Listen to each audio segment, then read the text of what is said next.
What's going on, Warriors? Today, I wanted to make a video. I know it's been a while, but I'm just kind of making videos how I feel like making them. It's every month or two. I would like to do it more frequently. I don't really have the time or patience for editing, and it sucks, but it is what it is, you know? I want to try and make these videos more, but it's been hard adjusting to a lot more work responsibility, adjusting to a lot of difference in schedule, especially with the baby. We just moved. I mean, that was back in April. It wasn't like a brand new thing that just happened, but we did move and still adjusting to the area and our surroundings. It's definitely more crowded here than it was at our old spot. Not that it's super crowded, but we have neighbors that are like right next door. That wasn't the case before. But as you can see, we have a nice little fenced in area for my dogs. We got one. There's the other one. There he is. What's up, Bo? What's up, Baba? These are my pals right here. Hold on, he's got something on his ear. But yeah, I mean, it's just what we're doing here. We had to move. It is what it is, but it's taking time to adjust. So I have a couple of topics that I wanted to talk about today. Mainly due to the ever-present catastrophe that we call life that's happening around us. There's so much to talk about. You know, I'm not even going to scratch the surface on what everything there is to talk about, but there's quite a lot. I have some in my phone. If I could get to it. I'm not going to move? Okay. It's okay. I hear thunder, so I don't know how long I'll be able to do this. I'll try and fly through it. My first story is going to be about how Anheuser-Busch is talking about laying off hundreds of employees after Bud Light boycott leads to low sales. Who saw that one coming? And who saw that the regular working class man was going to be the one paying for it, or woman? It was meant to make more Americans poor, though the division was just icing on the cake, if you will. I mean, companies like this that have huge profit margins, they don't care about destroying their own companies. I mean, what better to the people that own these companies to get out of the game and to disappear than to just destroy your own company over something so stupid, just bullcrap. Create more division amongst people, but really it's to lay off people and have it be another way for them to make you struggle even harder. So the people that have worked for Anheuser-Busch, you know, for a while, they'll probably get laid off, if not now, eventually. So it's not going to work out great for them. That's the unfortunate side of these things, right? It's not just that the sales go down. They knew that was going to happen because of the target audience that usually buys their products, buys their beer. They knew what they were doing. It's not like they were just unaware of how this was going to pan out. That's going on, and it says Anheuser-Busch is laying off hundreds of positions in its company after Bud Light lost its spot as the top-selling U.S. beer for a second consecutive month, a company spokesperson said. Less than 2% of its U.S. workforce will be laid off, the Anheuser-Busch spokesperson said in the statement sent to USA Today Thursday, according to the company's website. Anheuser-Busch says its employees, more than 19,000 employees nationwide, which would mean roughly 380 positions or less being eliminated. So they're trying to downplay the fact that they're laying people off, but that's still not cool, man. They're laying people off in any event, and people's lives are going to get changed. You know, somebody who worked there for 40 years, for 30 or 20 years, you know, working on their 75% pension or 100% pension. I don't know if you get those there, but working on that and could get laid off before they're able to achieve a feat for their retirement. Not that that matters really, is going to matter much here in the near future, but regardless, you know, something you've put your time and dedicated your life to is just stripped away from you. And it's going to happen more frequently, especially with that company. It's like, it's not just over because they're laying off 380 people and that fixes the problem. No, that whole company is going to get liquidated and sold off and whatever. I mean, they own how many different beer companies? It's not like they just own Bud Light or Budweiser. They own like everything. They own Miller. They own Coors. They own blah, blah, blah. That's why it was so funny seeing whenever this stuff first came out that people were drinking Coors Light and stuff. It's like, dude, Coors is drink a local brewery that you know isn't owned by Anheuser-Busch. That's how you're going to fight that and boycott that beer.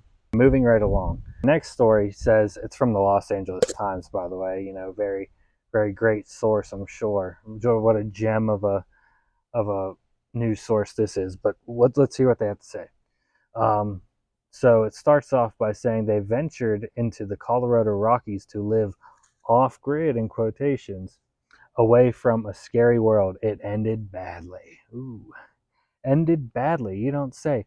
Oh, so don't even try. And I was saying, don't even bother trying to get away from the reality of the world.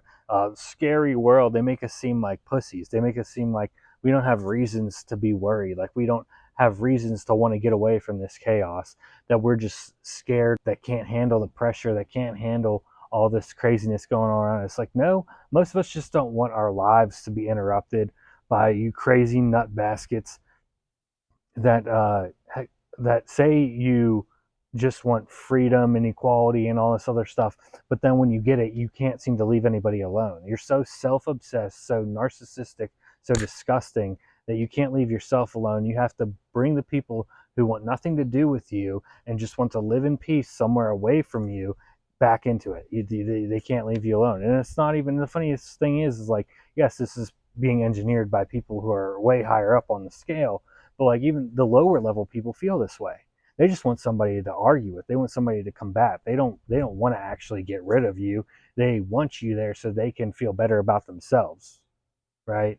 That's not the goal. The goal isn't to get you away from them uh, and to have you never speak to them again. The goal is to make themselves feel superior to you because they're freaks, they're weirdos, they're idiots, and they're losers. That's why. So the article goes on to say the world had become increasingly perilous, and Rebecca Vance, her teenage son, and her sister Christine Vance decided last summer to get away from it all, live in the wild, off the grid in the Colorado Rockies. Travala Hara, a stepsister to the two women, tried persuading them not to go, but their minds were made up.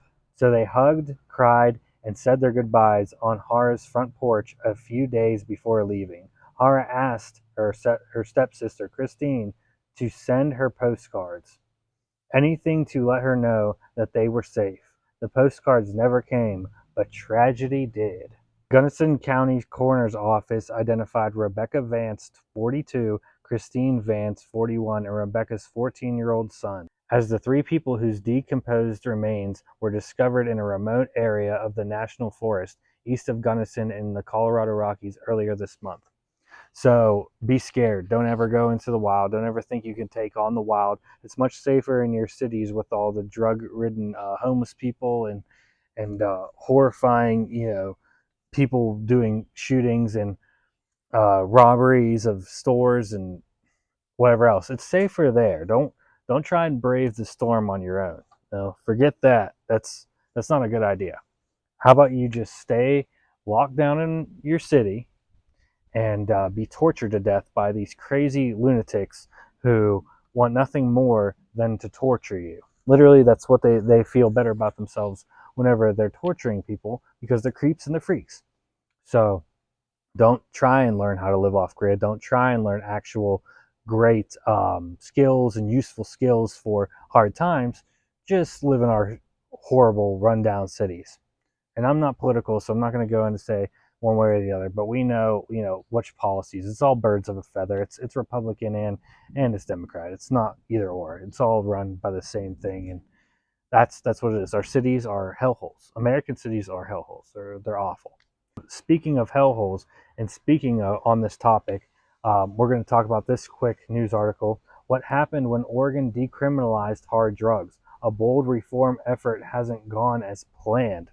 Shocker. Um, so let's say, I always was quite the advocate. If it's naturally made, if it's on God's earth, you should have the right to use it. It shouldn't be regulated. It should, I was pretty liberal in that sense of fair use on drugs and using whatever kind of drugs you wanted, putting whatever you wanted in your body. But as I got older, I realized, you should make it as hard as possible to access, because people are turning into literal, you could say, oh, it's survival of the fittest, Darwinism, blah, blah, blah, blah. But think about it. Like, I mean, a lot of people say that either have no heart, empathy, or have no children.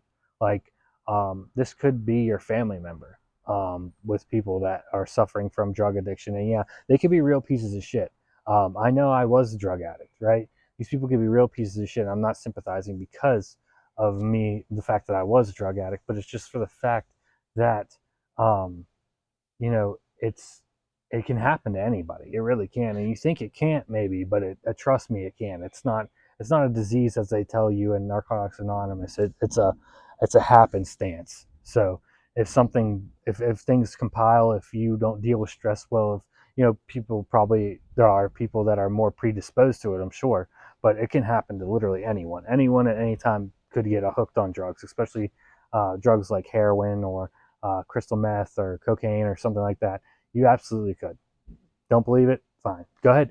Shoot up heroin for a week or a month and let me know how you feel then. Or just drink alcohol straight for a month. Let me know how you feel then. Anyway, horrible idea. Horrible idea to legalize all these drugs. And I used to think it was a great idea because people should be able to do what they want, right? And they would make the right decisions eventually, or they would just make the right decision and not do it. That's not necessarily the case. People need help making the right decisions, and there's nothing wrong with that. There's nothing wrong with being man enough or woman enough or adult enough to be like, I don't know how to make this decision, because we were all children. It's not like we all just like came out of the womb as adults. We were all children at one time, and we're all figuring out how to live in this world. Nobody knows everything, but that's how most of us act, like we know everything. And I'm not saying I'm innocent or that I haven't acted that way. Of course, I have. But I'm saying that if you change your perspective, if we change our perspective just a little bit and see that we at one time were all children, it helps you realize that, the actual sadness of the situations of people that get involved in drug usage. I've seen videos of that disease, the flesh eating drugs, the ones, the trank or whatever that's going around in the heroin or fentanyl, whatever it is. Um, and that shit's horrifying, terrible, disgusting. And people are okay with living like that.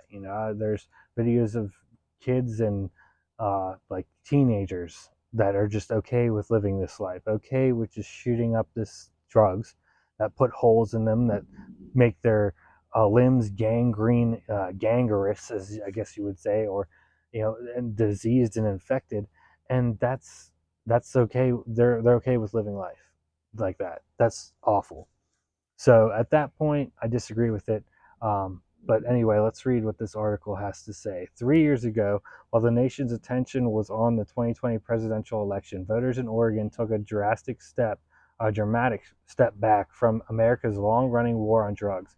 By a 17-point margin, Oregonians approved ballot measures 110, which eliminated criminal penalties for possessing small amounts of any drugs, including cocaine, heroin, and methamphetamine.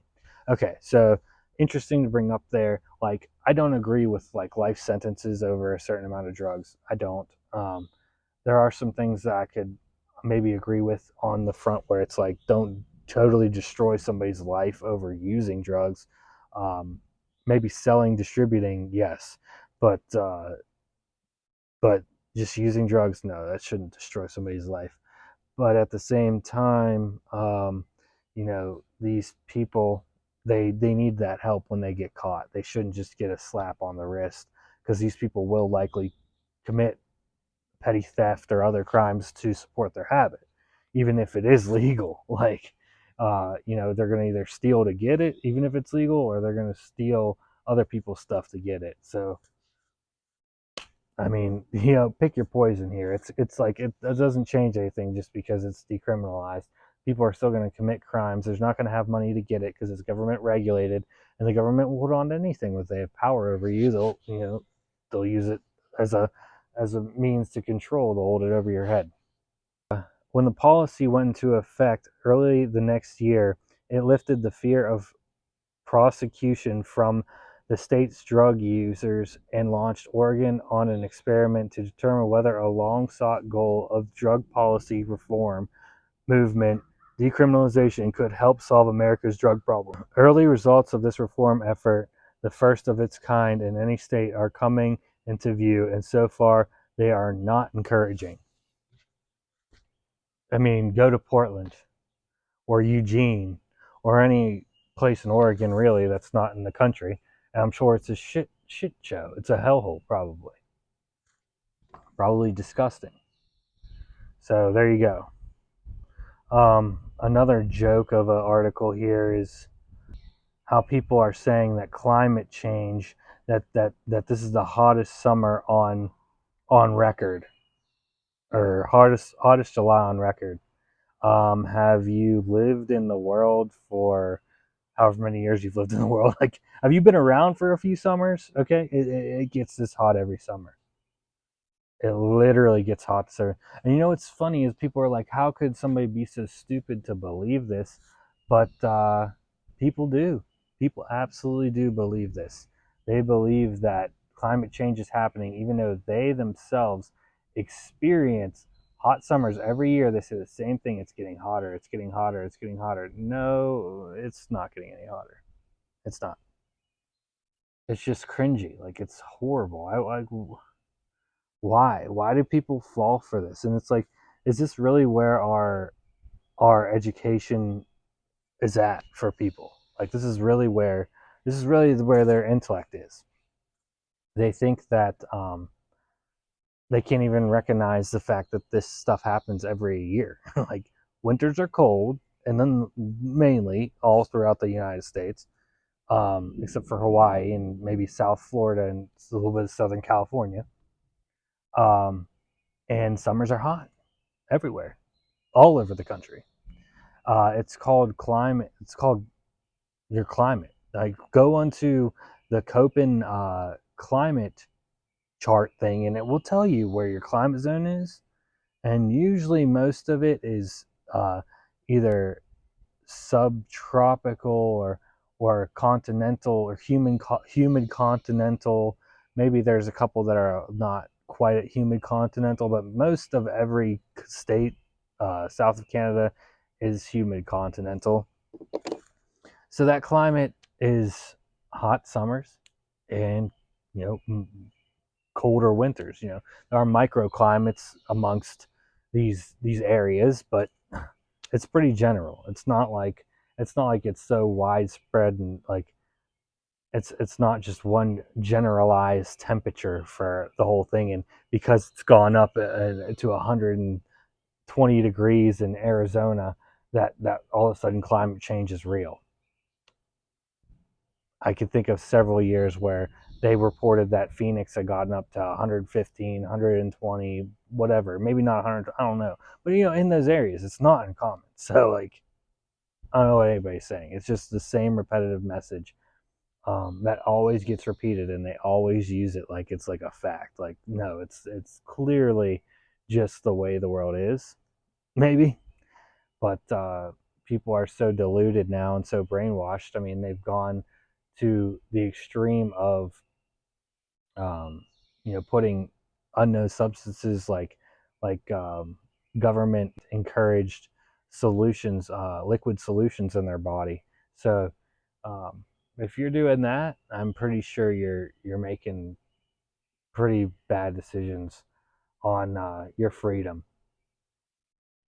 Anyway, it's just we're at a spiritual turning point in this world, and I believe that it's all coming together, and that it's time to really get to know yourself as most important right now. It's most important to get to know yourself. It's most important to um, kind of take a step back from everything that's going on in this world, because this world, it tries to suck you in with all this bull crap, right? It tries to suck you in, and it tries to not let go of you. And I know I'm just saying some things here, and that I'm human too, and it's not easy. It's not easy to do, to just step back. But I have been working on taking steps back from all of this, and that's why my last few videos have been more like not news reports, just kind of like, let's figure out how we can separate ourselves. Because now they're telling you in little news articles and stories, don't even bother trying to live off the grid. Don't even bother trying to go do this. You're not capable. You're going to die. And the sad truth is that that's actually more that's actually more relevant than it is false. So that's what the scary part is that most people wouldn't make it, and myself included. Like, I'm not an A1 gardener, can grow fields of crops and manage a bunch of livestock and all that. It takes people, a gathering of people, to have that knowledge to help. Come here, sweetie. It takes a lot of people to know these skills, and that's why we can rely on each other. But it's important, if you have a group of people that are kind of on the same page, that we start backing ourselves away from the trajectory that we're going on in this world. And it's a spiritual battle. It's totally spiritual. They're just trying to scare us all into submission, and they're doing a lot now with the whole UFO thing and all this other stuff. It's getting to a point now. It's like you're making your bed, so you might as well do your best to completely disconnect from the society as a whole, because if you don't, you're gonna reap what you sow. You're gonna reap what they sow, actually. So it's important to remember that you have control over your life. God gave you free will, gave you a free spirit for a reason, and it's time to start making those plans to maybe buffing up on some skills. Maybe you don't need to know everything, but you could know a few things. And especially moving out of the cities, for people that live in the cities, or even if you live in the city, just learn some skills. That's basically the most important thing. Okay, but either way, learn your skills, and don't be surprised when the storm comes, because it's coming.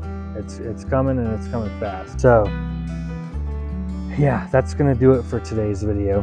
But just the most important thing is stay focused. Look after one another. You can help somebody, but let's try and work this out. Take a step back. Don't let these whatever they are controlling the whole narrative and system take hold of us anymore. It's time we break away. As always, I love you all, and stay strong, stay strong-minded, and go in peace. This is Jay out.